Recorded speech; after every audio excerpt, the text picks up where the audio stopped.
Today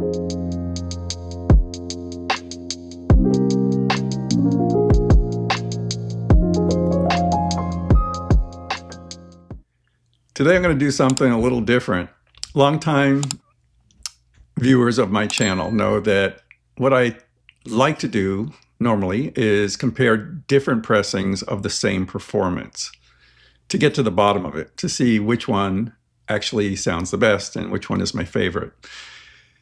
Comparing performances or different recordings of the same orchestral work is something that I've hesitated to do. I've done it once, actually. I did it for the Three-Cornered Hat. I compared 3 different performances and 3 different recordings, and actually it went okay. So I think I can do this, but I'm not a professional musician, so I'm going to intertwine personal experience with my feeling about each recording, the recording itself, and which ones I think are better, and which ones I think are better played and overall more successful. I thought the 1812 Overture by Tchaikovsky would be a good place to start. I have 6 different versions to talk about today. Originally, this video was going to be a long video on the Mercury Living Presence. I've covered Mercury Living Presence before, and I wanted to do something else on it, and that was the original idea of this several months ago. However, it expanded a little bit to include the RCA Victor Living Stereo from Fritz Reiner, which is an important part of that story, and the Telarc, which is another milestone in recorded history.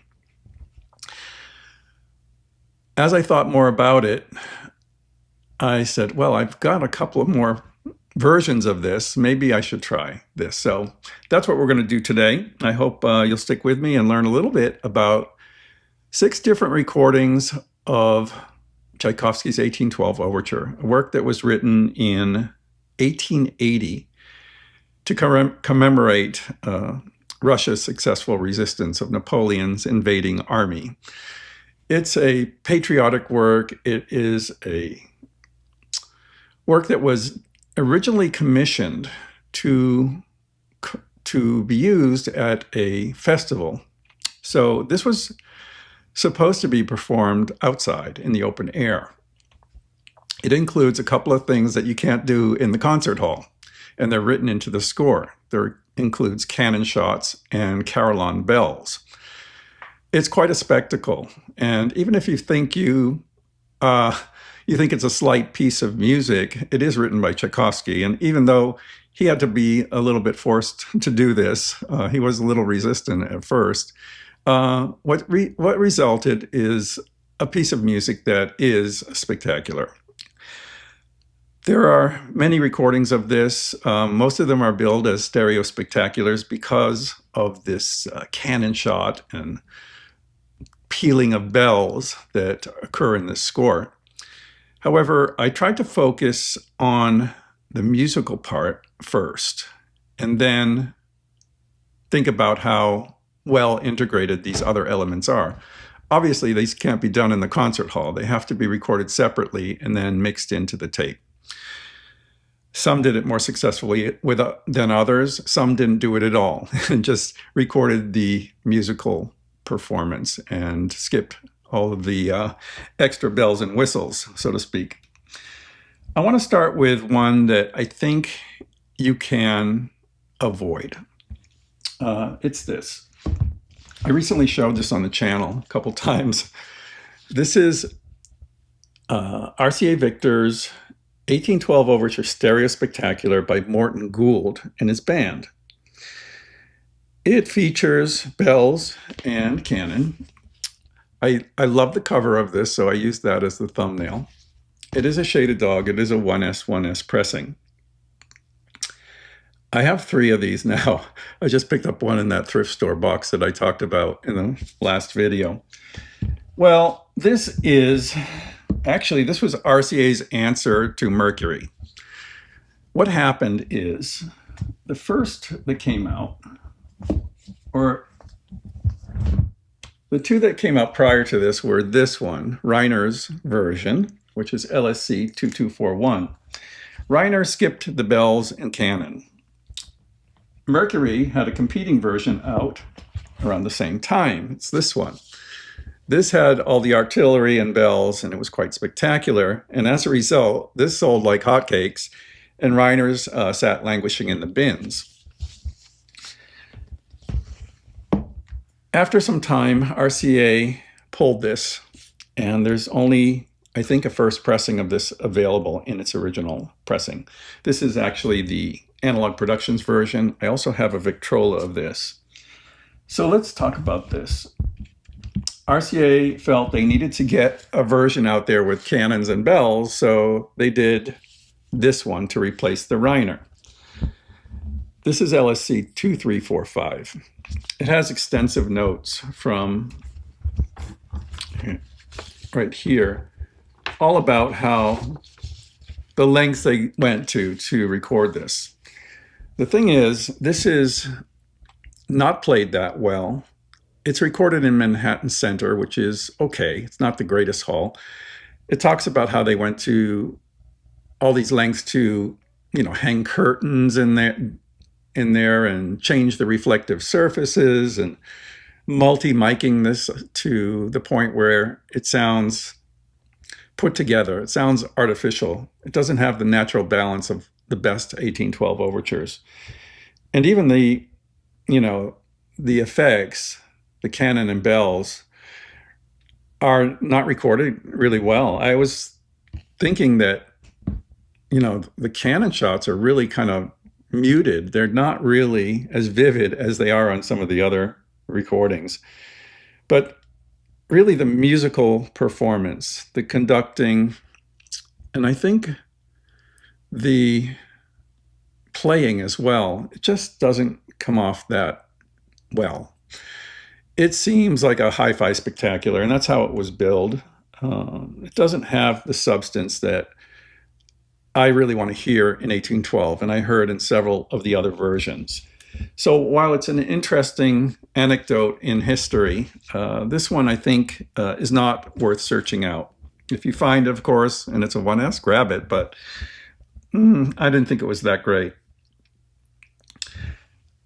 The recording that replaced is this one. This is Fritz Reiner, the Chicago Symphony Orchestra, 1812 Overture, very rare in its original pressing. As I said, this is the Analog Productions version, which is very good and very welcome. I do have a Victrola of this as well. If you are seeking out this performance and you want it on a budget, the Victrola is recommended. This is about, this was about $40. This went out of print when I was covering the RCA releases in the Analog Productions series. So this one is no longer available, which makes it quite collectible as well. This, as I said, foregoes the bells and cannons. Let me keep this up here so people know which one I'm talking about. But is really well played. Of course, it's an orchestra hall. I believe it is a Moore and Leighton recording, one of the best teams for RCA. It sounds very good. It's played well. I don't know if this is really Fritz Reiner's cup of tea. Maybe they just felt, he was the right person to do this, but I think it's missing a little something. It is well recorded. I think it got a 10++ in the RCA Bible. Let me see what he says about this, because it's kind of interesting. I know a lot of you don't have this RCA Bible. Let me look at it here. Yeah, okay. So this was actually Leslie Chase and Louis Leighton, 1812 Overture. There's several other pieces on here as well. So Vallon says, on the basis of the first few minutes of this disc, one could argue that this is the best of the Reiners. Unusually lush string tone with exceptional density of texture, very deep bass, spectacular dynamics. I would agree there. Would that the whole record was this good. However, my copy does not seem to sustain the initial greatness, suffering, like many other RCA, from spotty mastering engineering. The deep bass takes a nap on certain cuts, while strings lose a bit of texture. Overall, this is a great sounding RCA, but somewhat uneven great one. The performances are as uneven as the sound. The Tchaikovsky is top-notch. The Liszt and Mendelssohn, less so. So he still gives it a 10 plus for the 1812. So it is a viable option. I'm glad to have it in my collection. And if you ever see the Victrola, it should be cheap and you could pick that up. But it wasn't my favorite. This is the recording that really set the world on fire. Released during the peak of stereo enthusiasm. Mercury decided to redo this record. They did it in mono once, with bells and canon as well. But this took it a step further. This is Antal Dorati with a Minneapolis Symphony Orchestra. It is recorded, I believe, in Northrop Auditorium. This is such a fascinating record. Really, everyone should have this in their collection, if not only for historical significance, but also its great sound and enthusiastic performance. Also, the technical hurdles that the Mercury team had to overcome are really interesting, and that's documented in this record. This is one of those records that Mercury put out every once in a while. I'm thinking of another one, Composer and His Orchestra, where there's narration to give you a fuller picture of how the record was put together. And in this record, the 1812 is on the first side, complete, and then a spoken voice comes on. It's Deems Taylor at the end of the first side, asking you to flip it over for more details and history about the making of the recording. On the second side, it's so interesting because they talk about how they captured the cannon shots. They went to West Point. They found an authentic French cannon that seemed to be in operating condition. It was wheeled out onto this field with sloped down like this, and they strung a line across the tree line and placed the 3 mics across the field and started experimenting with the cannon shot.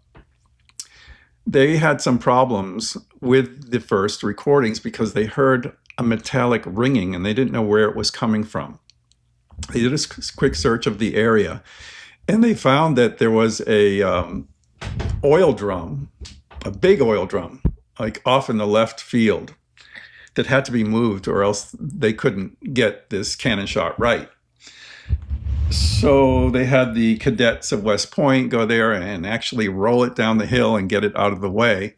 And finally, they got the shots, the recording of the shots that they wanted. They chose one of the shots, which would be repeated in the score at the prescribed times.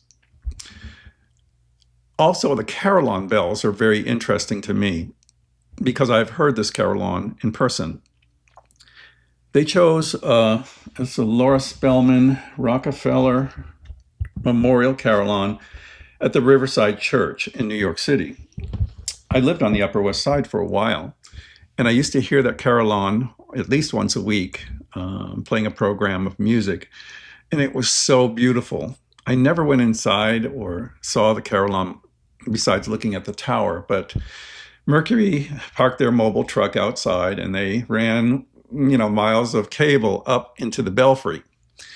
They used their 3 mic technique again. So one mic was to record the high frequency bells, one was in the middle, and one was to record the giant bell at the bottom. After several tries and experiments, which you hear on this record, you'll hear like just the high frequency bells, and then you'll hear them blended together. And finally, you'll hear it with the cannon shots. And of course, you can flip the record back over and hear the whole thing together. This record was created by Wilma Cosart Fine, who is the musical director, and her husband, Robert Fine. To me, this is the most fascinating team in history. They produced some of the most interesting recordings ever. And this was a great achievement. I think this is the most involving 1812, not only for its sound and performance, which is great, but it's also for its historical background that's included and the lengths they went to get this right. This is highly recommended. Fortunately, it's quite easy to find. It's sold by the boatload, so I think I have 5 different copies of this, and they do vary in quality. One thing about this recording is it does have a high level of hiss, so if that bothers you, keep that in mind and maybe try the CD or something. I don't know, but you can find a quiet one, and you can find them in beautiful condition. I would look for an FR1 if possible, with a glossy cover and the color back like this. Another one that is a historical curiosity and quite important is Telarc's digital version.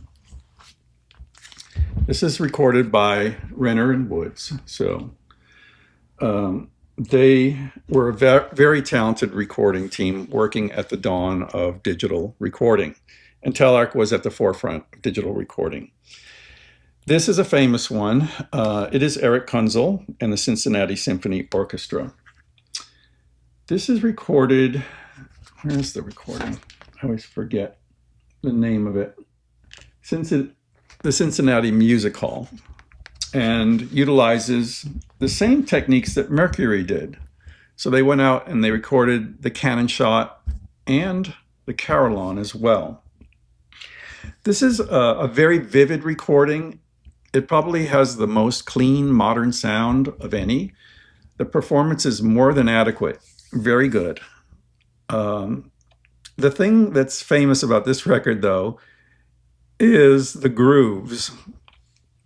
They really went all out on this recording to make it an audiophile spectacular. And if you look at the grooves that Stan Ricker cut into this record, you'll be a little bit scared to play it.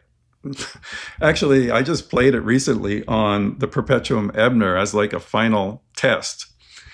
And it was able to navigate these complex grooves. If you look where the cannon shots occur, you see a jagged line go like this. And it's a miracle anything can track it. But both of my turntables actually sailed through it pretty well. You want to be careful, though, if you get this record and play it, because people at the time were complaining that they blew a tweeter or, they hurt their cartridge. There's a warning sticker on later copies telling you to be careful with the volume when playing this and keep an eye on your turntable as well. It is a record that pushes the limits of recording technology, and it's a great example of Stan Ricker's art. If you look at his Telarc releases, particularly this one, they don't look like any other release. It's so interesting to read the grooves on these Telarc records. It's a remarkable achievement, really good. I'm glad to have it, but it's not my favorite. This one I ignored for years. It is a Decca recording by Kenneth Alwyn and the London Symphony Orchestra and the Band of the Grenadier Guards. The reason I avoided it is I thought, who's Kenneth Alwyn? I didn't recognize him. He's not like one of the famous conductors on Decca. And I thought it was probably a subpar recording. Well, I was wrong. I have an original blueback of this, and I have the reel-to-reel tape as well. And I have the Stereo Treasury pressing. Now, I've talked about Stereo Treasury in its own video recently, and I got a lot of people excited. And I want to tell you that this is what I was talking about the later Stereo Treasury records, where they have their own color illustrated cover. These are late pressings. They are on the raised label. And this is, a orange and silver label pressing.